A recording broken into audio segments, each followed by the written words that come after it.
Hello everyone, and welcome back to True Crime Mysteries. My name is Megan, and welcome into my home office. So, as you can see, things are a little different, and I am going to explain what's going on. So, over the last year or so, YouTube has made some significant algorithm changes, and that means that I can't really make content how I was making it before. This is likely due to a large crackdown on AI-generated content.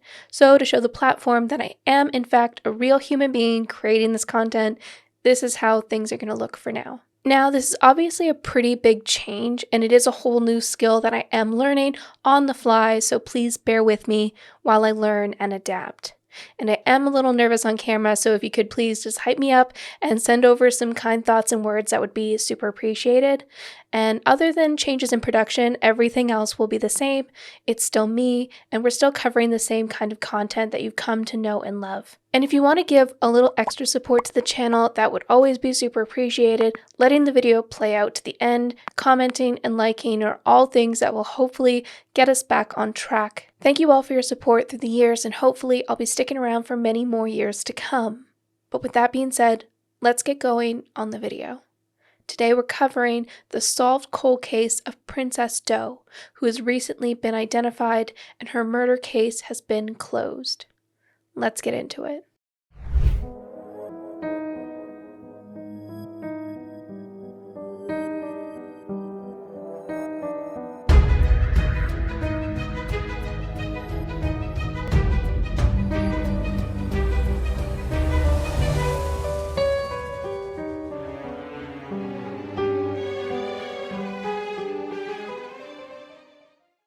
It was on July 15, 1982, at a Cedar Ridge cemetery in Blairstown Township, New Jersey, when a gravedigger was doing his rounds, and he came across the body of a woman lying on her back near a steep bank that led to the creek below. Multiple jurisdictions were called to the scene, and the victim's face had been beaten beyond recognition.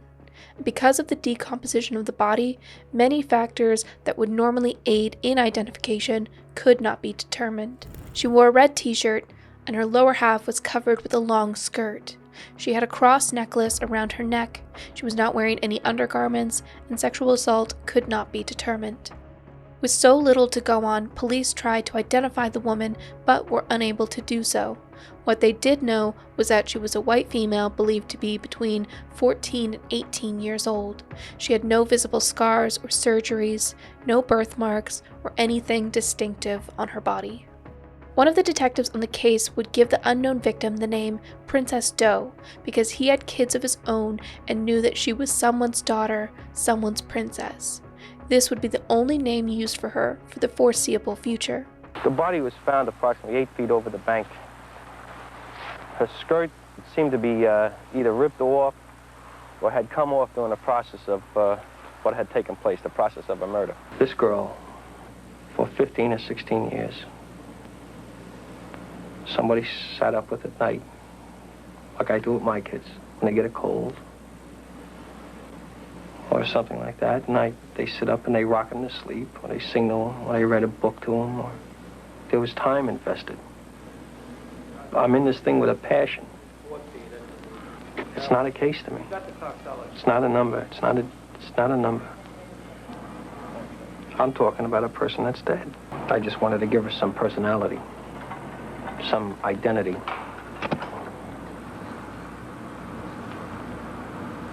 That's why I named her Princess Doe. She was probably somebody's princess somewhere along the line, in their own funny little way. 6 months after the discovery of the body, police were no closer to identifying the victim. She was buried in the same cemetery she was found in. The community donated Princess Doe's headstone saying, quote, "Princess Doe, missing from home, dead among strangers, remembered by all. Born, ?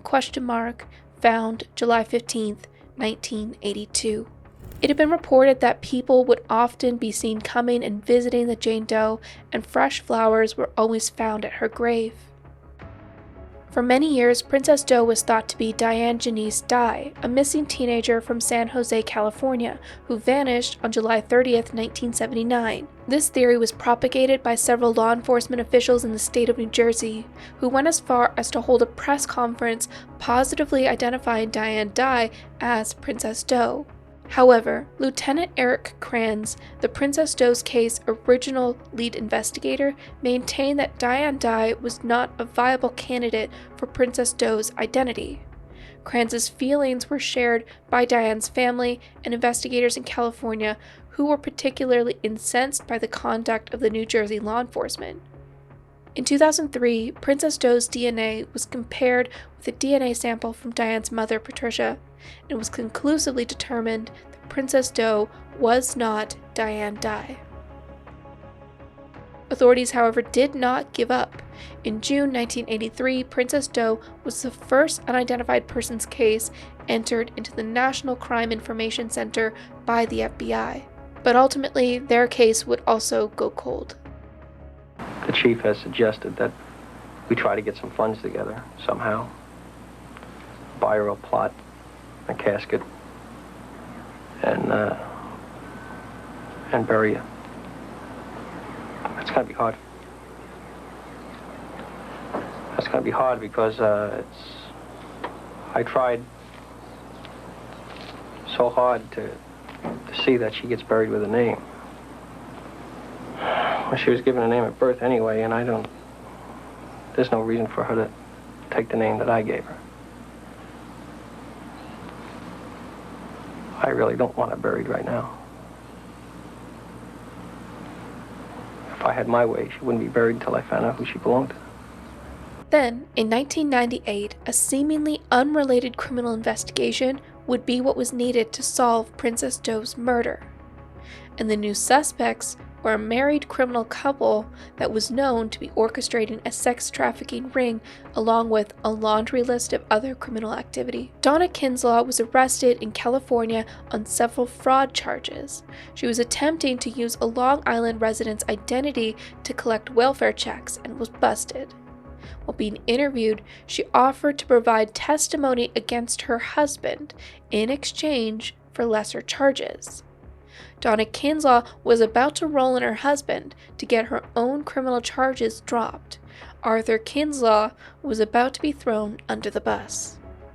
Arthur and Donna had already served several years in prison for a massive fraud case, and Donna wasn't eager to go back. Donna began to tell law officials about a woman they knew named Linda. They had met her at a club and had befriended her for the purposes of convincing her to join their sex trafficking operation. However, Linda wasn't interested, but Arthur was being so persistent that Linda threatened to go to the police if they didn't leave her alone, and Arthur decided that Linda knew too much. Donna explained that in that situation she hadn't just been an observer, and that Arthur had forced her to participate in the murder and disposal of Linda's body. They threw her body in the East River. Donna also knew of 2 other young women that Arthur had murdered, but she didn't know their names. But when she described the dates and circumstances, one of the victims stood out, closely resembling the Princess Doe case. The other victim remains unidentified. Donna would tell police that in 1982, her husband had left with a girl around 18 years old and didn't return with her, but he had cleaned himself, burned his clothing, and cleaned out their vehicle before returning. Donna stated that Arthur told her that if she said anything, he would do to her what he did to the girl. Donna would work with the police sketch artist to generate sketches of the victim as she remembered. Donna and Arthur would ultimately be arrested on various murder charges. Donna got 10 years for her participation in the acts, but was released in 2003. Arthur was also charged, but he faced the death penalty. In 2005, Arthur reached out to detectives in the Princess Doe case and asked to be interviewed. He was looking to cut a deal to get him off of death row. In the interview, he would give details and confess to the murder. However, unfortunately, he wasn't able to provide Princess Doe with an identification, and without the identity of the victim, detectives weren't able to move forward with the case. They would continue to work on identifying the victim. In 2012, they would display the clothing that Princess Doe had been found in the hopes of having someone recognize them. After seeing images of the girl's clothing in a newspaper, a witness named Anne-Marie Latimer reported to officials that she remembered seeing a girl wearing the same clothing as Princess Doe, purchasing cigarettes on July 13, 1982, just 2 days before her body was found. Latimer stated that she'd been shopping with her daughter at a supermarket across the cemetery and observed the victim, and she was able to describe the victim's unique clothing. The skirt and shirt themselves were traced to a manufacturer in the Midwestern United States. Although the brand labels were missing, 3 people reported after viewing photos that they had bought similar clothes at a Long Island store, which is now closed. It is unknown if the store was specifically located in Long Island or possibly had other locations. In 2012, composite images of the victim were also released to the public and started generating new tips. However, the images closely resembled several missing girls from the country. Ultimately, her body was re-exhumed in November of 2020 using a grant and underwent DNA extraction for genetic genealogy. One theory was submitted that Princess Doe may have been a runaway and could have been an individual using a false name while employed at a hotel in Ocean City, Maryland. In 2012, a sample of her hair and tooth were examined through isotopic analysis and indicated that the victim was most likely born in the United States. The analysis on her hair sample indicated that she had likely lived 7 to 10 months in the Midwestern or Northeastern United States. The tooth sample indicated that she could possibly have been from Arizona, and it's believed that the woman had spent a long period of time around Long Island, New York. New composite drawings were made and a memorial was held, with more than 100 people in attendance. Over the years, new DNA samples were tested, but still waiting for something to come up. There would still be no answers as to who this young woman was. In May 2021, investigators were contacted by NCMEC, or the National Center for Missing and Exploited Children, which was working with Astrea Forensics, about obtaining DNA markers from degraded samples of Princess Doe's body using a grant. In February 2022, they were able to get a new DNA profile. Genealogists, when offered to work on the case, volunteered their time. Later that month, they were able to get their first lead and went to test against 2 believed members of Princess Doe's family, a brother and a sister. On July 15, 2022, authorities would hold a press conference and announce on the 40th anniversary that they had positively identified Princess Doe as Donna Olanick, who had been 16 or 17 at the time of her death. She had run away from her home in Long Island, New York, and was never seen again. Her family is happy to have answers. With the identification of the victim, the main suspect, Arthur Kinslaw, now 68 years old, was charged with the murder of Donna Olanick. The motive is believed that Dawn had been approached by Arthur to work for him, and she refused, so Arthur killed her. No further word on what this means for Arthur Kinslaw. There likely won't be any further court proceedings because he is already serving 2 life sentences for 2 other murder cases. Thank you so much for joining us on this cold case. It's cases like these that remind us that there are good detectives out there willing to put in the work to ensure that these cases aren't forgotten and that justice can be served.